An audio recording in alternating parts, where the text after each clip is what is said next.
বাত ব্যথা বা রিময়েডয়েড আর্থ্রাইটিসের কোন 7টা জিনিস আপনাকে জেনে রাখা উচিত? নাম্বার 1, রিময়েডয়েড আর্থ্রাইটিস কিন্তু বাত ব্যথার যতগুলো টাইপ আছে তার মধ্যে সবথেকে বেশি হয় কিন্তু রিময়েডয়েড আর্থ্রাইটিস। নাম্বার 2, 80% রিময়েডয়েড আর্থ্রাইটিস পেশেন্ট গবেষণা করলে দেখা যায় যে 100 জনের মধ্যে 80%ই কিন্তু মহিলার আক্রান্ত।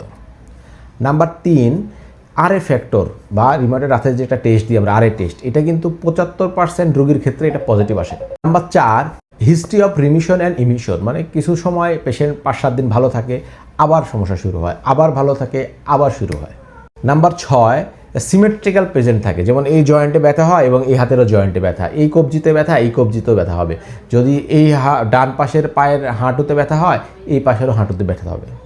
7 নম্বর যে সমস্যা থাকে এক্সট্রা আর্টিকুলার ফিচার, মানে শুধু জয়েন্টে ব্যথা হবে এরকম না, যেমন সাথে সাথে আমাদের পেশেন্ট আমাদের হিস্ট্রি দেয় যে আমাদের রগে চাপ দিলে ব্যথা হয়, পুরো শরীরের মাংস ম্যাজ করে, সকালে ঘুম থেকে উঠে পুরো শরীরে ব্যথা হয়, এবং জেনারেলাইজড বডি উইকনেস, মানে শরীর দুর্বল থাকে, এবং ফ্লু লাইক সিনড্রোম, মানে হাসি কাশি বা অ্যালার্জিজনিত বিভিন্ন র্যাশ এগুলো থাকতে পারে।